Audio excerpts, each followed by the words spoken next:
Thank you all very much for being here. We have tremendous people standing behind me, the biggest in the world in terms of manufacturing and business. Some of the people involved are Ken Fisher and Ken Frazier, Chairman, President, CEO of Merck, Alex Gorski, Chairman, CEO of Johnson & Johnson, Marilyn Hawson, and she has been very tough to deal with, but that's okay. She's a very tough negotiator. President of Lockheed Martin Corp. Gregory Hayes, Chairman, CEO, United Technology. Andrew Livers, my friend Andrew, Chairman, CEO of Dow Chemical Company. Mario Longhi, President, CEO, United States Steel Corporation. Juan Luciano, Chairman, President, CEO of Archer Daniels Midland Company. Denise Morrison, President, Campbell Soup Company. Lee Stileslanger III, Chairman, CEO of Alti Inc. Mark Sutton, Chairman, CEO of International Paper. And Ing Thulin, Chairman, President of 3M Company. And we have made tremendous progress with these great business leaders, amazing progress. They're getting together in groups and they're coming up with suggestions about their companies and how to bring jobs back to the United States. And I think it'll be a fantastic day for the country. And we met yesterday and met with these folks and some more. Excessive regulation is killing jobs, driving companies out of our country like never before. Although I must say, I think we've stopped it to a large part, Marilyn, right? Right. Reducing wages and raising prices. I've listened to American companies and American workers. I've been listening to them for a long time. I've been listening to them complain for a long time. But today, this executive order directs each agency to establish a regulatory reform task force, which will ensure that every agency has a team of dedicated and a real team of dedicated people to research all regulations that are unnecessary, burdensome, and harmful to the economy, and therefore harmful to the creation of jobs and business. Each task force will make recommendations to repeal or simplify existing regulations. The regulatory burden is for the people behind me and for the great companies of this country and for small companies an impossible situation. We're going to solve it very quickly. They will also have to really report every once in a while to us so we can report on the progress and so we can come up with some even better solutions. This executive order is one of many ways we're going to get real results when it comes to removing job-killing regulations and unleashing economic opportunity. We've already issued an order which says that for every one new regulation, 2 old regulations must be eliminated. So that in itself is going to be tremendous, but what we're doing is much more than even that. Every regulation should have to pass a simple test. Does it make life better or safer for American workers or consumers? If the answer is no, we will be getting rid of it and getting rid of it quickly. We will stop punishing companies for doing business in the United States. It's going to be absolutely just the opposite. They're going to be incentivized for doing business in the United States. We're working very hard to roll back the regulatory burden so that coal miners, factory workers, small business owners, and so many others can grow their businesses and thrive. We cannot allow government to be an obstacle to government opportunity. We are going to bring back jobs and create more opportunities to prosper, maybe more than ever before in our country. We've made tremendous strides over the last short period of time. This is, I guess, we're 4 weeks into it. I think for 4 weeks I've done a good job, would you say? Yes, sir. But again, I want to thank these great business leaders. Some of them are with us in the White House, and they had tremendous success. Reed and Jared and so many others in business, and they're helping us sort out what's going on, because really for many years, even beyond, long beyond Obama, President Obama, I will say that it's been disastrous for business. This is going to be a place for business to do well and to thrive. And so with the signing of this executive order, I would like to just congratulate everybody behind me. And Andrew, I'd like to thank you for initially getting the group together. Thank you. Really a Thank you, Mr. fantastic President. job you've done. Thank you.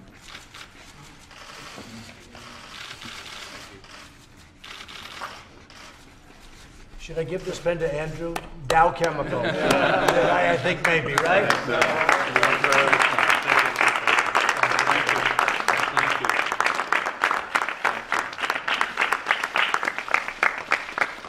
We're very proud of this one. Thank you. That means a lot of jobs. Thank you, everybody. Thank you very much.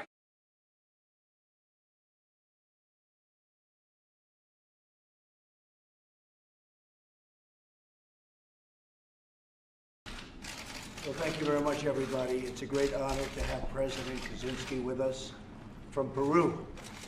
Peru has been a fantastic neighbor. We've had great relationships, better now than ever before. And I have known him for quite a while through reading about the work that he's done, and I believe he's here to get an award at Princeton. An award for what? Explain, please. For being an alumnus who did okay, I guess. Yeah, did very okay.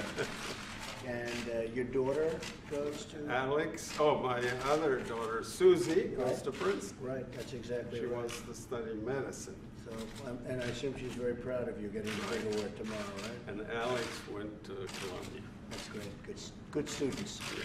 Good children. So, a very, very special man, and it's an honor to have him in Washington at the White House. And we're going to talk some business. I understand they're going to be buying quite a bit of our military, some of our military vehicles, and they are great vehicles. I just looked at it, and we're approving it, and use them well. Use them well. And if you'd like to say something, Mr. President, please. Well, I'm happy to be in Washington. I lived here for a while. I lived in New York. We greatly respect the U.S. We have excellent relations. And Latin America needs to grow more, and we're going to talk about how to do that. Maybe you have a few ideas. I guess I do.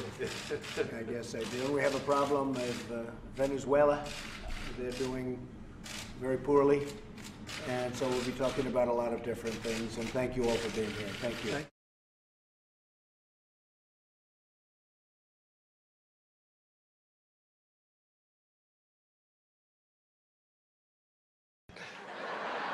Donald Trump did not get a standing ovation.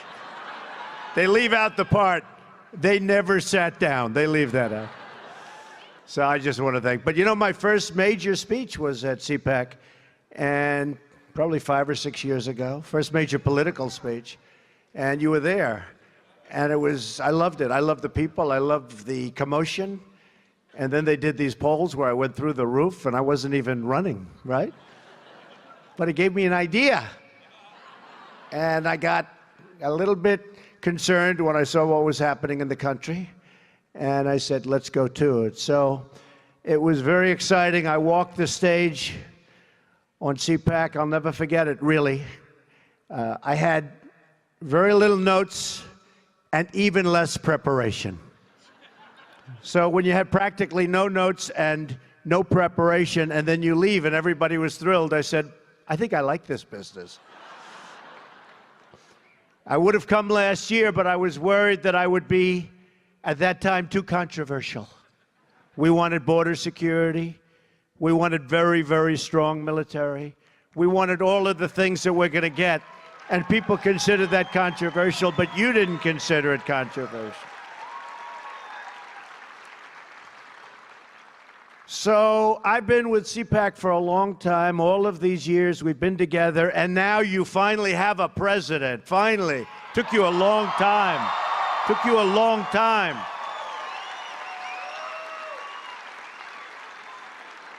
And it's patriots like you that made it happen, believe me. Believe me. You did it because you love your country, because you want a better future for your children, and because you want to make America great again.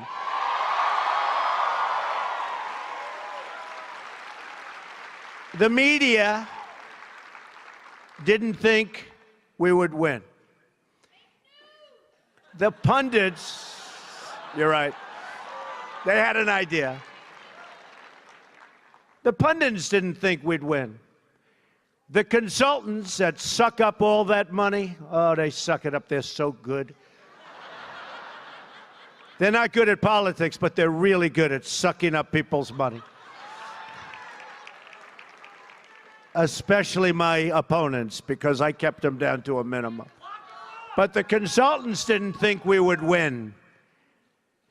But they all underestimated the power of the people, you. And the people proved them totally wrong. Never and this is so true, and this is what's been happening. Never underestimate the people. Never. I don't think it'll ever happen again.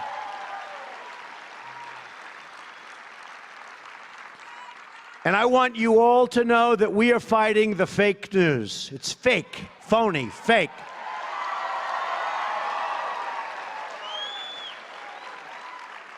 A few days ago, I called the fake news the enemy of the people, and they are. They are the enemy of the people. Because they have no sources, they just make them up when there are none. I saw one story recently where they said 9 people have confirmed. There are no 9 people. I don't believe there was 1 or 2 people. 9 people. And I said, give me a break, because I know the people. I know who they talk to. There were no 9 people, but they say 9 people. And somebody reads it, and they think, oh, 9 people, they have 9 sources. They make up sources. They're very dishonest people. In fact, in covering my comments, the dishonest media did not explain that I called the fake news the enemy of the people, the fake news. They dropped off the word fake.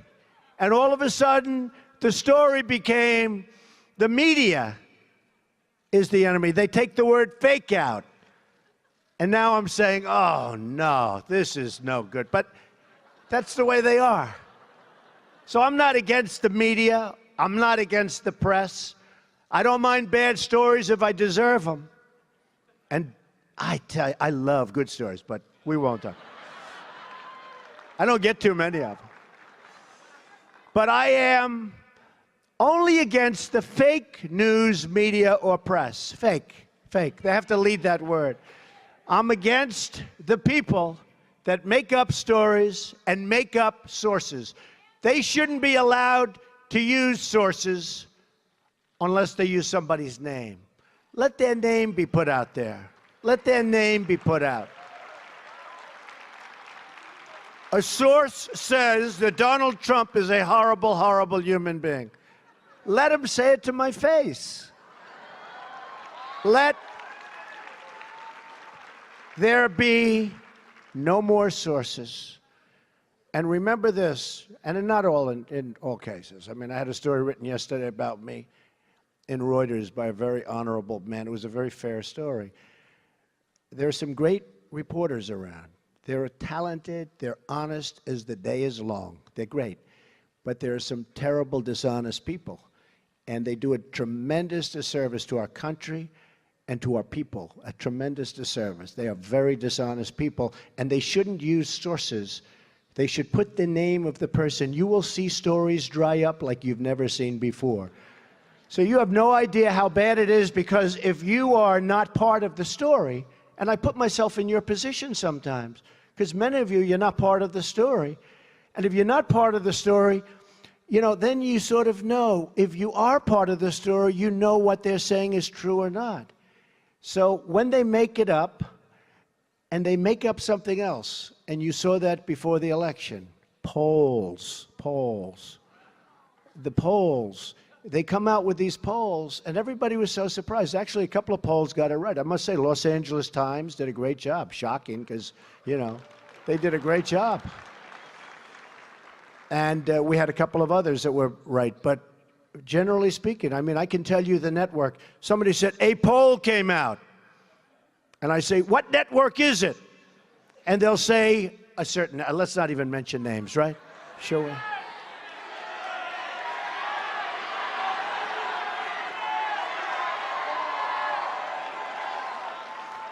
Well, you have a lot of them. Look, the Clinton News Network is one.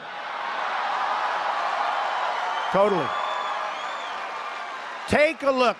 Honestly, Take a look at their polls over the last 2 years. Now, you'd think they'd fire the pollster, right? After years and years of getting battered. But I don't, I mean, who knows? Maybe they're just bad at polling. Or maybe they're not legit. But it's one or the other. Look at how inaccurate. Look at CBS. Look at ABC also. Look at NBC. Take a look at some of these polls. They're so bad, so inaccurate. And what that does is it creates a false narrative.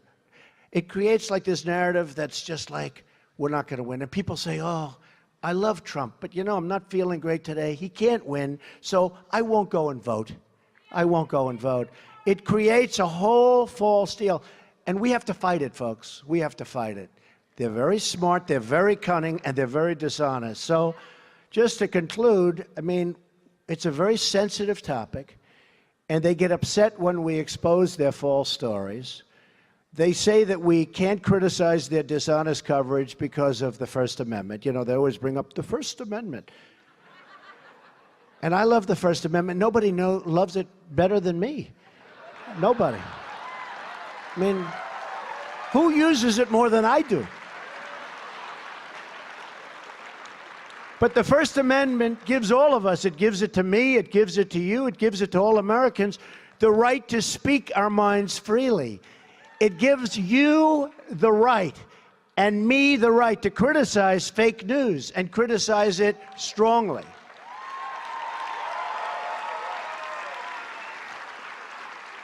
And many of these groups are part of the large media corporations that have their own agenda, and it's not your agenda, and it's not the country's agenda. It's their own agenda.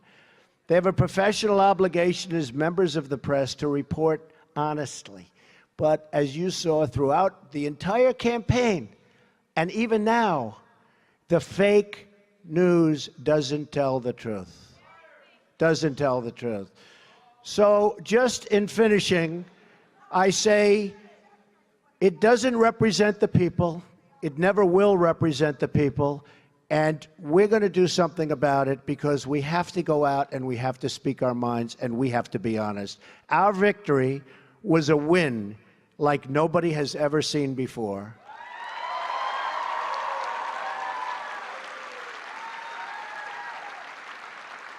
And I'm here fighting for you, and I will continue to fight for you. The victory and the win was something that really was dedicated to a country and people that believe in freedom, security, and the rule of law. Our victory was a victory and a win for conservative values. And our victory was a win for everyone who believes it's time to stand up for America, to stand up for the American worker, and to stand up for the American flag. Yeah, there we should stand up. Come on.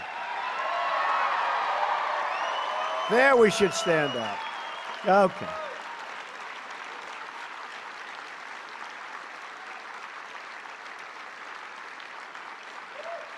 And by the way, we love our flag. And by the way, you folks are in here, the place is packed. There are lines that go back 6 blocks. And I tell you that because you won't read about it, okay? But there are lines that go back 6 blocks. There is such love in this country for everything we stand for. You saw that on Election Day. And you're going to see it more and more. So we're all part of this very historic movement, a movement the likes of which, actually, the world has never seen before. There's never been anything like this. There's been some movements, but there's never been anything like this. There's been some movements that petered out, like Bernie, petered out. But it was a little rigged against him, you know, superdelegate. She had so many delegates before the thing even started. I actually said to my people, how does that happen? Not that I'm a fan of Bernie, but a lot of Bernie people voted for Trump. You know why? Because he's right on one issue, trade.